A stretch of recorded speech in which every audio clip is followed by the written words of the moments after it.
చాలామంది investors small cap funds high returns ఇస్తాయని నమ్ముతారు. అండ్ ఆనెస్ట్‌లీ వాళ్ళు రాంగ్ కూడా కాదు. లాస్ట్ 10 ఇయర్స్‌లో బెస్ట్ పర్ఫార్మింగ్ స్మాల్ క్యాప్ ఫండ్‌లో 30,000 ఎస్ఐపి గాని చేసినట్టయితే 1.3 క్రోర్ వెల్త్ అనేది క్రియేట్ అయ్యేది. అండ్ బెస్ట్ ఫండ్ కాకుండా ఈవెన్ యావరేజ్ ఫండ్‌లో ఇన్వెస్ట్‌మెంట్ చేసినా 95 లాక్ వెల్త్ అనేది క్రియేట్ అయ్యేది with just 36 lakh investment. And even small cap ఇండెక్స్‌లో ఇన్వెస్ట్‌మెంట్ చేసినా 90 లాక్స్ వెల్త్ అనేది క్రియేట్ అయ్యేది. So in theory wealth create చేయడానికి ఈజియెస్ట్ కేటగిరీస్‌లో ఇదొకటి అనిపిస్తుంది. బట్ ఇక్కడే ఒక మేజర్ ప్రాబ్లమ్ ఉంది. మెజారిటీ ఇన్వెస్టర్స్ ఈ రిటర్న్స్‌ని యాక్చువల్‌గా ఎక్స్‌పీరియన్స్ చేయరు. ఎందుకంటే ఇదే కేటగిరీ కొంతమంది ఇన్వెస్టర్స్‌కి for 5 years more than 30% CAGR returns ఇస్తే, మిగతా కొంతమంది ఇన్వెస్టర్స్‌కి ఫర్ 5 ఇయర్స్ నెగెటివ్ రిటర్న్స్ కూడా ఇచ్చింది. For example back in 2014 DSP small cap fund 1 ఇయర్‌కి 101.80%, 3 ఇయర్స్‌కి 43.27% అండ్ 5 ఇయర్స్‌కి 25.24% రిటర్న్స్ ఇచ్చింది. సో ఈ రిటర్న్స్ చూసి ఎనీ ఇన్వెస్టర్ ఈ ఫండ్‌లో ఇన్వెస్ట్‌మెంట్ చేద్దామని అనుకుంటారు. On assumption that even 25% returns రాకపోయినా అట్లీస్ట్ 12% అయినా రిటర్న్స్ రాకపోదా అని. అండ్ కట్ చేస్తే 2015 నుంచి 2020 వరకు ఈ ఫండ్ ఓన్లీ 1.23% రిటర్న్స్ ఇచ్చింది. అండ్ ఇది డిఎస్పీ స్మాల్ క్యాప్ అనే కాదు, ఆదిత్య బిర్లా స్మాల్ క్యాప్ కానీ, సుందరం స్మాల్ క్యాప్ ఫండ్ కానీ, ప్రతి స్మాల్ క్యాప్ ఫండ్‌లో ఇదే ప్యాటర్న్ రిపీట్ అయ్యింది. Hello friends, welcome to mutual funds Telugu. నా పేరు Gopikrishna, founder of invest and SEBI registered risk analyst. ఈ ఛానల్లో బెస్ట్ మ్యూచువల్ ఫండ్స్ని ఎలా పిక్ చేయాలి, బ్యాడ్ ఫండ్స్ని ఎలా అవాయిడ్ చేయాలి, అండ్ మీ వెల్త్ని ఫాస్ట్గా ఎలా గ్రో చేసుకోవాలని డేటా డ్రివెన్ స్ట్రాటజీస్ యూస్ చేసి ఎక్స్ప్లెయిన్ చేస్తుంటాం. ఈ వీడియో కోసం మేము 25 స్మాల్ క్యాప్ ఫండ్స్వి rolling returns, average returns, chance of beating market, Sharpe ratio, upside downside ratio, alpha, beta, ఈ పారామీటర్స్ అన్ని తీసుకొని డిఫరెంట్ 5 ఇయర్స్కి డేటాను బ్రేక్ చేసి ప్రతి మార్కెట్ సైకిల్లో ఈ ఫండ్స్ ఎలా పర్ఫామ్ చేశాయని అనలైజ్ చేసాం. సో ఈ వీడియోలో bull market, bear market and sideways market అప్పుడు స్మాల్ క్యాప్ ఫండ్స్ ఎలా రిటర్న్స్ ఇచ్చాయి, స్మాల్ క్యాప్ ఫండ్లో ఇన్వెస్ట్మెంట్ చేయాలంటే బెస్ట్ టైం పీరియడ్ ఏంటి, ఒక పోర్ట్ఫోలియో క్రియేట్ చేస్తున్నప్పుడు స్మాల్ క్యాప్స్లో ఎంత మనీ అలికేట్ చేయొచ్చు, and finally as on today investment చేయడానికి 5 బెస్ట్ స్మాల్ క్యాప్ ఫండ్స్ ఏమున్నాయని ఎక్స్ప్లెయిన్ చేస్తాను. మేము పోర్ట్ఫోలియోస్ రివ్యూ చేసినప్పుడు మ్యూచువల్ ఫండ్స్లో ఇన్వెస్టర్స్ చేసే రిపీటెడ్ మిస్టేక్స్ని ఐడెంటిఫై చేసాం. అందులో one of the biggest mistake ఏంటి అంటే పాస్ట్ రిటర్న్స్ చూసి ఫ్యూచర్లో కూడా సిమిలర్ రిటర్న్స్ వస్తాయి అని అజంప్షన్లో ఉంటారు. కానీ మ్యూచువల్ ఫండ్ ఒక హిస్టారికల్ డేటా అనాలిసిస్ చూస్తే మనకి డిఫరెంట్ స్టోరీయే తెలుస్తుంది ఆల్ టుగెదర్. ఈ ఎగ్జాంపుల్ చూడండి. డిఎస్పీ స్మాల్ క్యాప్ ఫండ్ 2007 జూన్లో లాంచ్ అయింది. అండ్ లాంచ్ అయినప్పటి నుంచి ఈ ఫండ్ మంచి రిటర్న్స్ ఇచ్చింది. ఈవెన్ టిల్ టుడే ఈ ఫండ్ కన్సిస్టెంట్గా ఇన్వెస్టర్స్కి మంచి రిటర్న్స్ ఇచ్చింది compare to the Nifty small cap index.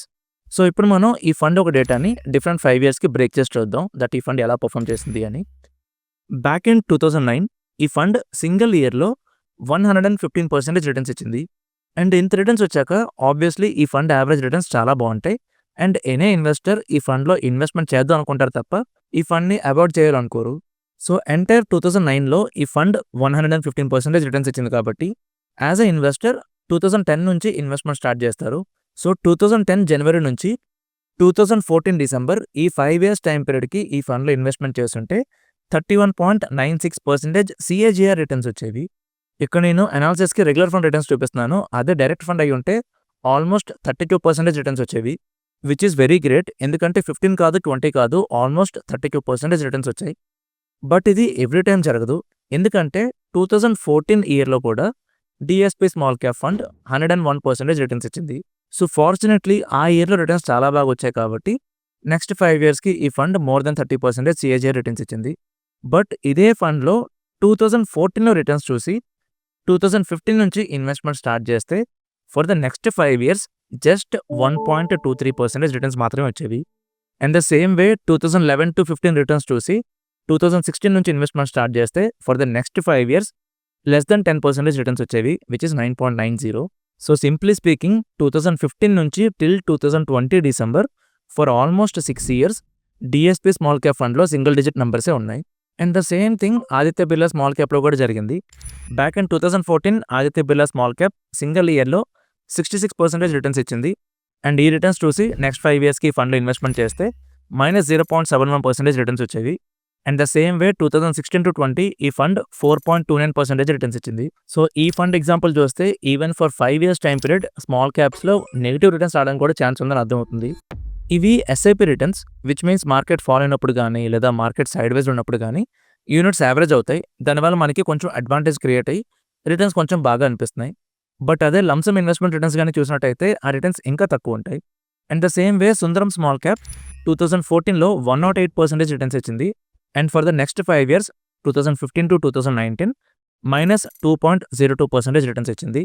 And from 16-20 4.64% returns ఇచ్చింది. అండ్ ఈవెన్ జాన్ 2007 నుంచి డిసెంబర్ 2011కి అప్పుడు కూడా 4.20% రిటర్న్స్ ఇచ్చింది. ఈవెన్ 2009-13లో కూడా 4.5% రిటర్న్స్ ఇచ్చింది.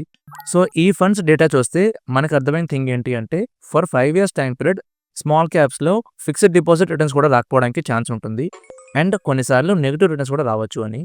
సో ఇక్కడ రిటర్న్స్ తక్కువ రావడానికి ఫండ్‌లో ప్రాబ్లమ్ లేదు. జస్ట్ మార్కెట్ సైకిల్ అలాంటిది. ఒక బుల్ మార్కెట్ తర్వాత ఆబ్వియస్‌లీ బేర్ మార్కెట్ వస్తుంది. బేర్ మార్కెట్ తర్వాత సైడ్‌వేస్ మార్కెట్ వస్తుంది. ఈ ప్రాసెస్‌లో రిటర్న్స్ అనేవి స్టక్ అవుతాయి. That too small cap as a category even for 7 and 10 years time period single digit నంబర్స్‌కి స్టక్ అయిపోయిన సందర్భాలు చాలా ఉన్నాయి. సో యాస్ ఎ ఇన్వెస్టర్ మీరు స్మాల్ క్యాప్స్‌లో 5 ఇయర్స్‌కి ఇన్వెస్ట్‌మెంట్ చేశాక రిటర్న్స్ సరిగ్గా రాకపోతే మీరు స్మాల్ క్యాప్‌ని బ్లేమ్ చేయకూడదు. మ్యూచువల్ ఫండ్‌ని బ్లేమ్ చేయకూడదు. మీ సెలక్షన్‌లో మిస్టేక్ ఉంది కాబట్టి మీకు ఆ ప్రాబ్లమ్ వచ్చిందని మీరు అర్థం చేసుకోవాలి. సో ఈ డేటా చూస్తే స్మాల్ క్యాప్స్‌లో 5 ఇయర్స్‌కి ఇన్వెస్ట్‌మెంట్ చేయకూడదని తెలుస్తుంది. సో అలాంటప్పుడు స్మాల్ క్యాప్స్‌లో ఇన్వెస్ట్‌మెంట్ చేయడానికి రైట్ టైమ్ పీరియడ్ ఏంటి అని తెలుసుకోవడానికి మేము ఇంకో అనాలిసిస్ చేసాం. డిఫరెంట్ స్మాల్ క్యాప్ ఫండ్స్‌వి 1 year, 5 year, 10 year, 12 year, 15 year rolling returns check చేసాం. టు అండర్‌స్టాండ్ దట్ సింగిల్ ఇయర్‌లో స్మాల్ క్యాప్‌లో ఎంత లాస్ రావచ్చు, ఈవెన్ ఫర్ 10 ఇయర్స్ వర్స్ట్ కేస్‌లో ఎంత రిటర్న్స్ ఉండొచ్చు, అండ్ డబుల్ డిజిట్ నంబర్స్ రావాలంటే మినిమమ్ ఎన్ని ఇయర్స్ ఇన్వెస్ట్‌మెంట్ చేయాలి అని తెలుసుకోవడానికి ఈ అనాలిసిస్ చేసాం. సో 1 ఇయర్ రోలింగ్ రిటర్న్స్ గాని చూసినట్టయితే ఆదిత్య బిర్లా గాని, డీఎస్‌పీ స్మాల్ క్యాప్ గాని, హెచ్‌డీఎఫ్‌సీ స్మాల్ క్యాప్ గాని, ఫ్రాంక్లిన్ స్మాల్ క్యాప్ గాని సింగిల్ ఇయర్‌లో ఈ స్మాల్ క్యాప్స్ అన్నీ బిట్వీన్ 40-60% లాస్ అయ్యాయి based on the market cycle. So మీరు గాని స్మాల్ క్యాప్స్‌లో ఇన్వెస్ట్‌మెంట్ చేసినప్పుడు ఇది ఫిక్స్ అయిపోండి. ఇన్ అ బేర్ మార్కెట్ మీకు బిట్వీన్ 40-60% లాస్ రావడానికి మంచి ఛాన్స్ ఉంటుంది in small cap funds. The same వే మీరు కానీ 5 ఇయర్స్ టైమ్ పీరియడ్‌కి ఇన్వెస్ట్‌మెంట్ చేద్దాం అనుకుంటే ఈవెన్ ఇన్ 5 ఇయర్స్ -0.8% నుంచి -4% లాస్ కూడా రావచ్చు. ఇంతకుముందు చూపించినవి ఎస్ఐపి రిటర్న్స్. బట్ ఇవి లంప్ సమ్ రిటర్న్స్. సో మనం లంప్ సమ్ ఇన్వెస్ట్‌మెంట్ చేస్తే 5 ఇయర్స్ టైమ్ పీరియడ్ కూడా -4% లాస్ చూడొచ్చు. The same way 10 years time పీరియడ్‌కి ఇన్వెస్ట్‌మెంట్ చేస్తే మినిమమ్ 5-10% రిటర్న్స్ రావచ్చు. In a best small cap 10% returns వచ్చింది. బట్ నార్మల్‌గా other small cap funds returns చూస్తే మినిమమ్ 5-9% రిటర్న్స్ ఉన్నాయి. బట్ అదే మనం గాని 15 ఇయర్స్ డేటా చూస్తే any small cap fund more then 11% returns ఇచ్చింది. తక్కువలో తక్కువ ఇది. అండ్ యావరేజ్‌గా అయితే మోర్ దెన్ 15% రిటర్న్స్ వచ్చేసాయి. సో స్మాల్ క్యాప్ ఫండ్స్‌లో మనం గాని 15 ఇయర్స్ టైమ్ పీరియడ్‌కి ఇన్వెస్ట్‌మెంట్ చేస్తే నో మ్యాటర్ వాట్ మార్కెట్ ఎంత కరెక్ట్ అయిపోయినా సింగిల్ ఇయర్‌లో 60% లాస్ వచ్చినా సరే అట్‌లీస్ట్ 11% రిటర్న్స్ అయితే వస్తాయి. విచ్ మీన్స్ 15 ఇయర్స్ టైమ్ పీరియడ్‌కి ఇన్వెస్ట్‌మెంట్ చేస్తే in a bear market scenario 11% returns at least వస్తాయి. The same way in a sideways market scenario after 15 years time period యావరేజ్‌గా మోర్ దెన్ 15% రిటర్న్స్ వస్తాయి. And in a bull market scenario more than 20% CSG returns expect చేయొచ్చు in small cap funds. So small caps ఏంటి అంటే different market సైకిల్స్‌లో different returns ఇస్తాయి. మనకి at least 11% returns రావాలి అంటే మన time period minimum 12-15 years time period ఉండాలి. 10 ఇయర్స్‌కి ఇన్వెస్ట్‌మెంట్ చేస్తాను, 5 ఇయర్స్‌కి ఇన్వెస్ట్‌మెంట్ చేస్తానంటే రిటర్న్స్ రావని చెప్పట్లేదు. బట్ లాస్ రావడానికి ఆర్ సింగిల్ డిజిట్ నంబర్ రావడానికి చాలా హై ఛాన్స్ ఉంటుంది. So best time period to invest in small caps at least 12 years అని అర్థమవుతుంది. అండ్ ఈ ప్రాసెస్‌లో సింగిల్ ఇయర్‌లో 60% వరకు లాస్ చూడొచ్చు. ఈవెన్ 5 ఇయర్స్ తర్వాత కూడా లాస్ చూడొచ్చు without any profits. So data ఇలా ఉన్నప్పుడు అసలు స్మాల్ క్యాప్ ఫండ్స్‌లో ఇన్వెస్ట్‌మెంట్ చేయడం అవసరమా? ఒకవేళ ఇన్వెస్ట్‌మెంట్ చేయాలనుకుంటే ఎంత అలొకేట్ చేయాలని మీరు తెలుసుకోవాలనుకుంటే మేము దానికి కూడా అనాలిసిస్ చేసాం. మీరు కానీ మోర్ దెన్ 12 ఇయర్స్ టైమ్ పీరియడ్‌కి ఇన్వెస్ట్‌మెంట్ చేయాలనుకుంటే స్మాల్ క్యాప్ యాస్ ఎ కేటగిరీని ఎట్టి పరిస్థితుల్లో వదలొద్దు. మేము లాస్ట్ 1.5 ఇయర్‌లో మోర్ దెన్ 1000 పోర్ట్‌ఫోలియోస్ రివ్యూ చేసాం. చిన్న పోర్ట్‌ఫోలియోస్, పెద్ద portfolios, regular funds, direct funds, Suman TV వాళ్ళు రికమెండ్ చేసినవి ఇవన్నీ పోర్ట్‌ఫోలియోస్ రివ్యూ చేసాం. బికాజ్ 2024 ముందు వరకు మార్కెట్ చాలా బాగుంది కాబట్టి అడ్వైజర్స్ అవ్వచ్చు, ఇన్వెస్టర్స్ అవ్వచ్చు. స్మాల్ క్యాప్స్‌లో మోర్ దెన్ 30%, 40% ఇన్వెస్ట్‌మెంట్ చేశారు. బట్ 2024 తర్వాత మార్కెట్ టిల్ టుడే బాలేదు. ఈ ప్రాసెస్‌లో ఎవరైతే స్మాల్ క్యాప్స్‌లో ఎక్కువ అలొకేట్ చేశారో ప్రతి పోర్ట్‌ఫోలియో స్ట్రగుల్ అయింది. ఏ పోర్ట్‌ఫోలియో కూడా నిఫ్టీ 500 కంటే ఎక్కువ రిటర్న్స్ ఇవ్వలేదు. అండ్ థీమాటిక్ ఫండ్‌లో ఇన్వెస్ట్‌మెంట్ చేసిన వాళ్ళు, మోర్ దెన్ 10 ఫండ్స్‌లో ఇన్వెస్ట్‌మెంట్ చేసిన వాళ్ళ కోసం చెప్పక్కర్లేదు. మెజారిటీ కేసెస్‌లో వాళ్ళ పోర్ట్‌ఫోలియోస్ అండర్ పర్ఫార్మే చేసాయి. సో మీరు కూడా మీ పోర్ట్‌ఫోలియోని నిఫ్టీ 500తో కంపేర్ చేసి ఏ ఫండ్ ఎందుకు కంటిన్యూ చేయాలి? ఏ ఫండ్ ఎందుకు సెల్ చేయాలి? సెల్ చేయడానికి ప్రూవెన్ రీజన్ ఉందా లేదా అని తెలుసుకోవాలనుకుంటే మీరు కూడా మా 1-to-1 సెషన్ బుక్ చేసుకోవచ్చు. ఈ సెషన్‌లో మీ ప్రతి ఫండ్ కోసం మీకు విత్ రీసెర్చ్ ప్రాపర్ రీజన్ దొరుకుతుంది. సో దట్ మీరు ఒక స్ట్రక్చర్డ్‌గా మీ పోర్ట్‌ఫోలియోని కంటిన్యూ చేసుకోవచ్చు. డిస్క్రిప్షన్‌లో లింక్ ఉంది. ఇఫ్ ఇంట్రెస్టెడ్ మీరు పోర్ట్‌ఫోలియో రివ్యూ అపాయింట్‌మెంట్ తీసుకోవచ్చు. సో పోర్ట్‌ఫోలియోస్ ఫెయిల్ అవ్వడానికి హై అలోకేషన్ అనేది మేజర్ రీజన్ అని తెలుస్తుంది. ఎందుకంటే స్మాల్ క్యాప్స్‌కి హై అలోకేషన్ ఇచ్చినప్పుడు అవి గాని పెర్ఫార్మ్ చేయలేదా ఎంటైర్ పోర్ట్‌ఫోలియో స్ట్రగుల్ అయిపోతుంది. And in the same time period small caps మంచి రిటర్న్స్ ఇవ్వకపోయినా అదర్ కేటగిరీస్ చాలా మంచి రిటర్న్స్ ఇస్తాయి. ఫర్ ఎగ్జాంపుల్ 2015 నుంచి 2020 వరకు స్మాల్ క్యాప్ ఫండ్స్ స్ట్రగుల్ అయినప్పుడు UTI large and mid cap 16.08% returns ఇచ్చింది. అంటే స్మాల్ క్యాప్ ఫండ్స్ కంటే ఆల్మోస్ట్ 15% హై రిటర్న్స్ ఇచ్చింది. And UTI large and mid cap ఏం టాప్ ఫండ్ ఏం కాదు, బిలో యావరేజ్ ఫండ్ ఇది లార్జ్ అండ్ మిడ్ క్యాప్ కేటగిరీలో. ఈ ఫండే 15% ఎక్కువ రిటర్న్స్ ఇచ్చింది. అండ్ ఇదే టైం పీరియడ్కి నిఫ్టీ 500 రిటర్న్స్ కానీ చూసినట్టయితే 11.61% రిటర్న్స్ ఇచ్చింది. సో ఒక టైం పీరియడ్లో స్మాల్ క్యాప్స్ ఏమో సఫర్ అవుతున్నాయి, బట్ అదే టైం పీరియడ్కి అదర్ కేటగిరీస్ మాత్రం ముందుకు మూవ్ అయిపోతున్నాయి. సో ఈ టైం పీరియడ్లో స్మాల్ క్యాప్స్లో ఎవరైతే హై అలొకేట్ చేశారో వాళ్ళు సఫర్ అవుతున్నారు, వెరస్ ఎవరైతే డైనమిక్గా అలొకేషన్ మారుస్తూ ఉన్నారో వాళ్ళకి మంచి రిటర్న్స్ వస్తున్నాయి. విచ్ మీన్స్ అలొకేషన్ ఎప్పుడు కూడా కాన్స్టెంట్గా ఉండకూడదు, అలొకేషన్ చేంజ్ అవుతూ ఉండాలి. నేను లంసమ్ కోసం చెప్పట్లేదు, అంటే ఆల్రెడీ ఎంతైతే అమౌంట్ ఇన్వెస్ట్మెంట్ చేశారో దాన్ని ఎప్పుడు కూడా చేంజ్ చేయకూడదు. బికాస్ మనకి long term capital gain tax or short term capital gain tax పడుతుంది. But whatever future investments ఉన్నాయో there can be SIP or additional investment, దానికి మనం అలొకేషన్ అనేది మోడిఫై చేసుకోవాలి. ఫర్ ఎగ్జాంపుల్ మీకు ఎస్ఐపి రన్ అవుతుంది, రైట్ నో మీరు 30% allocate చేశారు for small caps and last 1 ఇయర్లో స్మాల్ క్యాప్స్లో పెద్ద రిటర్న్స్ లేవు అంటే మీరు ఫ్రమ్ 30% అలొకేషన్ ఎస్ఐపిని మీరు 10%కి తీసుకొచ్చేయచ్చు. ఈ అప్రోచ్ వల్ల ఏంటి అంటే బికాస్ స్మాల్ క్యాప్స్ స్టక్ అయ్యాయి కాబట్టి మీకు ఎంటైర్ పోర్ట్ఫోలియో స్ట్రగుల్ అవ్వకుండా ఉంటుంది. ఈ సైడ్ వేస్ మార్కెట్లో మా క్లయింట్స్ అందరికీ స్మాల్ క్యాప్స్ అలొకేషన్ అండర్ 15% ఉంది. అండ్ మేము వేరే అదర్ కేటగిరీస్ మీద ఫోకస్ చేసాం. దీనివల్ల 9 out of 10 పోర్ట్ఫోలియోస్ ఇండెక్స్ని బీట్ చేశాయి. సో అలొకేషన్ ఎప్పుడు కూడా కాన్స్టెంట్గా ఉండకూడదు. కాన్స్టెంట్గా ఉంటే పోర్ట్ఫోలియో అండర్ పర్ఫార్మ్ అవుతుంది. అది ఎప్పుడు చేంజ్ అవుతూ ఉండాలి. నేను చెప్పింది ఏమి ఒక కొత్త స్ట్రాటజీ కాదు, ఇండెక్స్ ఫండ్స్ ఇవే పని చేస్తాయి, అందుకే ఇండెక్స్లో మంచి రిటర్న్స్ వస్తాయి. So index funds already proven and whatever index funds apply చేస్తున్నాయో అది కూడా ప్రూవెన్ స్ట్రాటజీనే.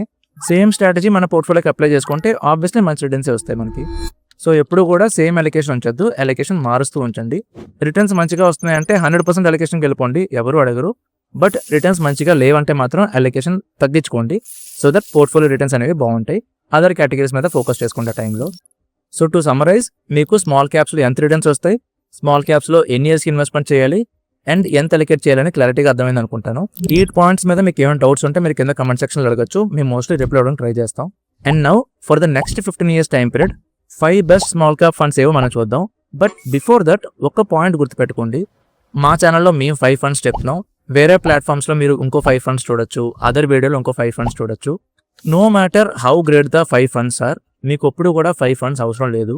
ఇది యూట్యూబ్లో పెట్టిన వీడియో కాబట్టి ఒకరి కోసం చేసిన వీడియో కాదు, ఆల్ టైప్ ఆఫ్ ఇన్వెస్టర్స్ కోసం చేసిన వీడియో. అంటే కొంతమంది అగ్రెసివ్ ఇన్వెస్టర్స్ ఉంటారు, కొంతమంది కన్జర్వేటివ్ ఇన్వెస్టర్ ఉంటారు, కొంతమంది మోడరేట్ ఇన్వెస్టర్ ఉంటారు.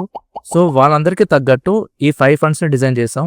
ఈ 5 ఫండ్స్ని సెలెక్ట్ చేసినప్పుడు మేము కన్సిస్టెన్సీ పారామీటర్స్ చూసాం, రిస్క్ పారామీటర్స్ చూసాం, ద సేమ్ వే లో రిస్క్ హై రిటర్న్స్ ఇచ్చే ఫండ్స్ కూడా చూసాం. సో మీరు ఇన్వెస్ట్మెంట్ చేసినప్పుడు ఏదో ఒక ఫండ్ని పిక్ చేయండి బేస్డ్ ఆన్ మీ నెసెసిటీ. అన్ని ఫండ్స్ మీకు అవసరం లేదు, అన్ని ఫండ్స్ మంచివే, బట్ మీ అవసరం తగ్గట్టు ఒక ఫండ్ పిక్ చేసుకొని చాలు. First fund Bandhan small cap fund. ఈ ఫండ్ గోల్డ్లో ఇన్వెస్ట్ చేస్తున్నారా, సిల్వర్లో ఇన్వెస్ట్ చేస్తున్నారా, క్యాష్లో ఇన్వెస్ట్ చేస్తున్నారా మీ కన్సర్న్ అవ్వకూడదు. టిల్ ద టైమ్ ఈ ఫండ్ ఇండెక్స్ని బీట్ చేసినంత వరకు ఈ ఫండ్ చాలా మంచిది. రైట్ నౌ ఈ ఫండ్ మంచి రిటర్న్స్ ఇస్తుంది. ఈ ఫండ్ యొక్క రోలింగ్ రిటర్న్స్ కానీ యావరేజ్ రిటర్న్స్ కానీ మీరు మా వెబ్సైట్లో చూడొచ్చు. లింక్ నేను డిస్క్రిప్షన్లో పెడుతున్నాను, మీరు డీటెయిల్ అనాలిసిస్ వెబ్సైట్లో చూడొచ్చు. ఈ ఫండ్ 2020లో లాంచ్ అయ్యింది and right now 25,000 crores AUM ఉంది అండ్ లాస్ట్ 5 yearsకి 23% రిటర్న్స్ ఇచ్చింది. ఏయుఎం 23,000 ఉంది కదా, స్మాల్ క్యాప్స్ కింద ఏయుఎం మంచిది కాదు, మీరు అవేం అనుకోవద్దు. ఏయుఎంకి ఎప్పుడు కూడా ప్రూవెన్ నెంబర్ లేదు. 1,000 crores ఉంచుకొని ఏమీ చేయలేని ఫండ్స్ ఉన్నాయి, 50,000 crores పెట్టుకొని మంచి రిటర్న్స్ ఇచ్చిన ఫండ్స్ ఉన్నాయి. సో అసెట్స్ అండర్ మేనేజ్మెంట్కి ఎప్పుడు కూడా ప్రూవెన్ నెంబర్ లేదు. At a point of time fund fail అయిపోతుంది. సో ఆ టైంలో ఇంత ఏయుఎం అనేది ఫండ్కి ప్రాబ్లం అయిందని మనకు అర్థమవుతుంది తప్ప స్పెసిఫిక్ నెంబర్ అనేది ప్రాబ్లం కాదు. సో దానికోసం మీరు వై అవ్వద్దు. Second fund Canara Robeco small cap fund direct plan growth. ఈ fund high risk fund, which means perform చేస్తుందంటే మాత్రం మీకు చాలా మంచి రిటర్న్స్ ఇస్తుంది. బట్ పర్ఫామ్ చేయలేదు, which means in a sideways market or in a bear market కొంచెం ఎక్కువ కరెక్ట్ అవ్వచ్చు ఆర్ కొంచెం తక్కువ రిటర్న్స్ అవ్వచ్చు. బట్ ఇన్ బుల్ మార్కెట్ మీకు హై రిటర్న్స్ వస్తాయి. దట్టు మా అబ్జర్వేషన్లో మాకు అర్థమైంది ఏంటి అంటే కెనరా ఎప్పుడు కూడా ఫండ్ మేనేజర్ మీద డిపెండ్ అవ్వదు. జనరల్లీ ఒక ఫండ్ ఏంటి అంటే ఫండ్ మేనేజర్ వచ్చినప్పుడు, ఫండ్ మేనేజర్ వెళ్ళిపోయినప్పుడు కొంత ఎఫెక్ట్ అవుతుంది. But Canara as a fund house ఏంటి అంటే ఫండ్ మేనేజర్ మీద డిపెండ్ అవ్వరు. Fund manager as a employee రావచ్చు, యాస్ ఎ ఎంప్లాయీ వెళ్ళిపోవచ్చు. బట్ వీళ్ళకంటూ ఒక స్ట్రాటజీ ఉంది. ఆ స్ట్రాటజీ మీద వీళ్ళు రిటర్న్స్ అనేవి డెలివర్ చేస్తున్నారు. So instead of fund manager నాకు ఫండ్ హౌస్ మీద డిపెండ్ అవ్వాలి అండ్ హై రిటర్న్స్ ఫండ్ కావాలి అంటే మీరు కెనరా మీద డిపెండ్ అవ్వచ్చు. Third fund Edelweiss small cap fund. Recent టైమ్‌లో ఈ ఫండ్ కూడా మంచి రిటర్న్స్ ఇచ్చింది అండ్ కన్సిస్టెన్సీ డెలివర్ చేసింది. లాస్ట్ 5 ఇయర్స్‌లో ఈ ఫండ్ 19.32% రిటర్న్స్ ఇచ్చింది. సేమ్ టైమ్ పీరియడ్‌కి Nifty small cap index 17.18% returns ఇచ్చింది. సో రీసెంట్ టైమ్స్‌లో ఇది one of the best fund. మీరు కావాలంటే ఈ ఫండ్‌లో కూడా ఇన్వెస్ట్‌మెంట్ చేసుకోవచ్చు. Fourth fund Invesco India small cap fund. ఈ ఫండ్ కూడా లాస్ట్ 5 ఇయర్‌లో మోర్ దెన్ 20% రిటర్న్స్ ఇచ్చింది. అండ్ లాస్ట్ 5 ఇయర్స్ అవ్వచ్చు, లాస్ట్ 3 ఇయర్స్ అవ్వచ్చు, లాస్ట్ 1 ఇయర్ అవ్వచ్చు. ఇండెక్స్‌ని కన్సిస్టెంట్‌గా బీట్ చేసింది ఈ ఫండ్ కూడానా. హౌవెవర్ కుదిరినంతగా ఈ ఫండ్‌లో ఎక్కువ అలొకేట్ చేయొద్దు. బికాజ్ వన్ ఇంపార్టెంట్ థింగ్ ఏంటి అంటే యాజ్ ఆన్ టుడే ఇన్వెస్కోలో ప్రతి ఫండ్ మంచి రిటర్న్స్ ఇస్తుంది. That can be small cap, mid cap, large and mid cap. Any fund ఇన్వెస్కోలో మంచి రిటర్న్స్ ఇస్తుంది. విచ్ మీన్స్ ఇన్వెస్కో ఫండ్ హౌస్‌కి వాటెవర్ స్టాక్ పికింగ్ మెథడాలజీ ఉందో అది వర్కౌట్ అవుతుంది. అది వర్క్ అయినప్పుడు ప్రతి కేటగిరీ మంచి రిటర్న్స్ ఇస్తుంది. బట్ రేపొద్దున మార్కెట్ సైకిల్ మారినప్పుడు ఏంటి అంటే ఆ స్ట్రాటజీ వర్కౌట్ అవ్వకపోతే ప్రతి ఫండ్ ఎఫెక్ట్ అయిపోతుంది. సో అలాంటి ఫండ్ హౌస్‌లో కొంచెం తక్కువ అలొకేట్ చేయండి. టెస్ట్ చేసుకోండి స్ట్రాటజీని. వెన్ మంచి రిటర్న్స్ వస్తాయంటే ఎక్కువ అలొకేట్ చేసుకోండి. లేదంటే మాత్రం అలొకేషన్ రెడ్యూస్ చేసుకోండి. సో దట్ పోర్ట్‌ఫోలియో స్ట్రగుల్ అవ్వకుండా ఉంటుంది. అండ్ మోస్ట్ ఇంపార్టెంట్ థింగ్ మీ దగ్గర ఇన్వెస్కోలో అదర్ కేటగిరీ ఫండ్ ఉంటే మాత్రం ఈ ఫండ్‌ని మీరు టచ్ కూడా చేయొద్దు. ఈ ఫండ్‌ని ఇగ్నోర్ చేసి అదర్ 4 ఫండ్స్‌లో వేరే ఒక ఫండ్‌ని సెలెక్ట్ చేసుకోండి. అండ్ ఫైనల్లీ ఫిఫ్త్ ఫండ్ ఏంటి అంటే డీఎస్‌పీ స్మాల్ క్యాప్ ఫండ్. ఈ ఫండ్ లాంచ్ చేసి నియర్లీ 19 ఇయర్స్ అయింది. అండ్ ఇన్ ద 19 ఇయర్స్ కన్సిస్టెంట్‌గా మంచి రిటర్న్స్ ఇచ్చింది. హై రిస్క్ తీసుకుంటుంది అండ్ హై రిటర్న్స్ ఇస్తుంది. ఎక్కడ కూడా స్ట్రగుల్ అవ్వలేదు. ప్రాపర్‌గా మేనేజ్ చేస్తున్నారు ఫండ్ హౌస్ వాళ్ళు. సో ఫండ్ అయితే చాలా మంచిది. రిటర్న్స్ తక్కువ వచ్చాయా, ఎక్కువ వచ్చాయా అది చూడకూడదు. ఇండెక్స్‌ని బీట్ చేసిందా లేదా అది మోస్ట్ ఇంపార్టెంట్ థింగ్. సో మీకు కానీ ఇండెక్స్‌ని కన్సిస్టెంట్‌గా బీట్ చేసిన ఒక ప్రాపర్ ఫండ్ కావాలంటే మాత్రం మీరు డీఎస్‌పీని చూడొచ్చు. డీఎస్‌పీ స్మాల్ క్యాప్ ఫండ్ అయితే మంచి ఫండే. సో ఇవి అండి 5 best small cap funds. And మీరు ఇన్వెస్ట్‌మెంట్ చేసినప్పుడు డైరెక్ట్ ఫండ్స్‌లో ఇన్వెస్ట్‌మెంట్ చేయండి. బికాజ్ రెగ్యులర్ ఫండ్స్‌లో మీకు కమిషన్స్ పోతాయి. Try to ignore that category. And ఈ ఫండ్స్ అన్నీ కూడా మేము ర్యాండమ్‌గా సెలెక్ట్ చేయలేదు. విత్ ప్రూవెన్ అల్గోరిథం సెలెక్ట్ చేసాం. సో ఫండ్స్ మీద డౌట్ పడొద్దు. హౌవెవర్ అన్ని ఫండ్స్‌లో ఇన్వెస్ట్‌మెంట్ చేయొద్దు. ఏదో ఫండ్‌లో ఇన్వెస్ట్‌మెంట్ చేసుకోండి. సో ఇది అండి వీడియో. ఈ వీడియో మీద మీకు ఎలాంటి డౌట్స్ ఉన్నా సరే మీరు కింద కామెంట్ సెక్షన్‌లో అడగొచ్చు. అండ్ వీడియో గనుక మీకు నచ్చినట్టయితే వీడియోని లైక్ చేయండి. మీ ఫ్రెండ్స్‌కి షేర్ చేయండి. అండ్ ఛానెల్‌కి సబ్స్క్రైబ్ అవ్వండి. సో దట్ ప్రతి వీడియో మీరు వెంటనే చూడొచ్చు. Thank you. Thank you for watching this video. Investment in securities market are subject to market risks. Read all the related documents carefully before investing.